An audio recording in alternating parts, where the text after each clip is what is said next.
మంచి బజ్ అలాగే ఉండేది. అలాంటిది ఏమి కనపడలేదు నాకు బిగ్ బాస్.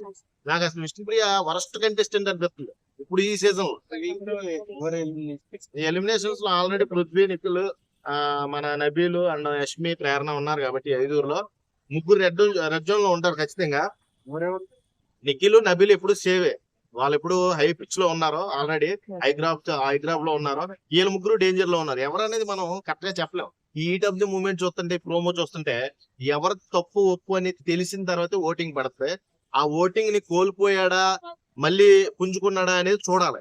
ఎవరు మన పృథ్వీ అందులో మాట్లాడింది ఏం తప్పు లేదే, మన గౌతమ్దే తప్పు అని అనిపించుకుంటే ఓట్ బ్యాంక్ ఏమైనా సపోర్ట్ చేస్తుంది పృథ్వీ. లేదు పృథ్వీదే నాకు ఎక్కువ తప్పుగా కనబడుతుంది ప్రోమోలోనే అంటే ఇక ఎపిసోడ్ లో కూడా అలాగే కనబడింది అనుకో, ఖచ్చితంగా డేంజర్ జోన్ లో పృథ్వీ ఉంటాడు. ఈసారి డబుల్ ఎలిమినేషన్ అంటారు. డబుల్ ఎలిమినేషన్స్ లో ఖచ్చితంగా నాకు తెలిసి ప్రేరణ, యష్మి పోతారేమో అనుకున్నాను కానీ ఈసారి పృథ్వీ యాడ్ అయ్యాడు. దానికి ప్రేరణ తప్పుకుంటది. ప్రేరణ ఏంటంటే హీట్ ఆఫ్ ద మూమెంట్ కొద్దిగా స్వార్థం చూపిస్తుంది. ఎక్కువ తిండికాడే స్వార్థం చూపిస్తుంది ఎవరో ప్రేరణ. ఈ కర్మ అన్నింటి కాడ పర్లేదు, బానే ఉంటది. గేమ్ ఆడే కాడ కూడా బాగుంటది. ఒక్క తిండికాడే ఆ దోశలు వేసే కాడ నిఖిల్ నువ్వు వేసుకోరా, మనోడు నువ్వు వాళ్ళకెందుకు ఇవ్వాలి నేను అన్నట్టుగా మాట్లాడుతున్నాడు.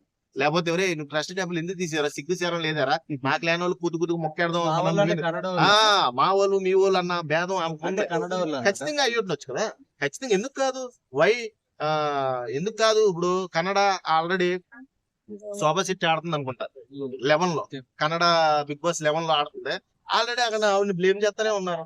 ఎవరైనా సరే ఒక ప్రాంతీయత ఉన్నప్పుడు కన్నడ వాళ్ళు, తెలుగు వాళ్ళని గ్రూపిజం వీళ్ళు ఆడుతున్నప్పుడు ఆల్రెడీ బయట నుంచి లోపలికి వెళ్ళిన అందరూ కూడా చెప్పారు కదా, మీరు ఒక గ్రూప్ కింద ఆడుతున్నారా, మీలో మీరు ఎవరినన్నా నామినేట్ చేసుకుని తెచ్చారా అని. అర్థమైంది, ఫస్ట్ నుంచి చెప్పేది అదే. అక్కడ ఎవరో కూడా మీలో మీరు ఎవరో నామినేట్ చేసుకుని చెప్పలేదు, మమ్మల్ని ఎందుకు నామినేట్ చేస్తున్నారో, మా వాళ్ళు ఎందుకు నామినేట్ చేస్తున్నారు అన్నట్టుగానే పాయింట్ కన్నడ అని తెలిసి కూడా వాళ్ళనే సేవ్ చేస్తారు. ఎవరు అంటే ఇక్కడ ప్రాంతీయ భేదం చూడడానికి లేదు భయ్య, గేమ్ చూస్తున్నారు. అలా సేవ్ చేసే వాళ్ళందరూ కూడా గేమ్ చూస్తున్నారు.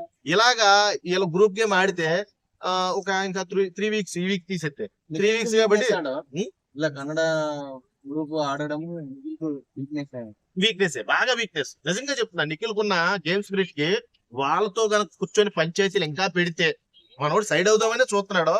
వాళ్ళతో పృథ్వీ బయటకు వెళ్ళిపోవాలి అర్జెంట్ గా. వాడు మట్టికి మంచిగా ఆడాలంటే పృథ్వీని ఏంటంటే యాక్సెప్ట్ చేశాడు ఫ్రెండ్ కింద. ఇప్పుడు సడన్ గా నీ గేమ్ నువ్వు ఆడుకో, నా గేమ్ నేను ఆడుకుంటా అంటే కోపం వస్తుంది. అది అసలు మెంటలోడు కాదా. కాబట్టి ఇప్పుడు పృథ్వీ బయటకు వెళ్ళిపోతే ఎలిమినేట్ అయ్యి మనోడికి మంచి బస్ దొరికినట్టే. ఇక కప్పు కొట్టేయడానికి చక్కగా ఛాన్స్ దొరికినట్టు మాట. గౌతమ్ కి, నిఖిల్ కి పడతాయి. ఓవరాల్ గా నబీల్ మధ్యలో యాడ్ అవుతాడు. నబీల్ యాటిట్యూడ్ తో విన్ అయ్యే అవకాశం ఉంది. గౌతమ్ షార్ట్ టెంపర్ తో పోగొట్టుకునే అవకాశం ఉంది. నిఖిల్ ఫ్లిప్పింగ్ తో పోగొట్టుకునే అవకాశం ఉంది కప్పుని. కాబట్టి ముగ్గురులో 3 మైనస్లు ఉన్నాయి. కాబట్టి ఎవరు గెలుస్తారు అనేది మనం ఒక 2 వీక్స్ ముందు చెప్పగలం.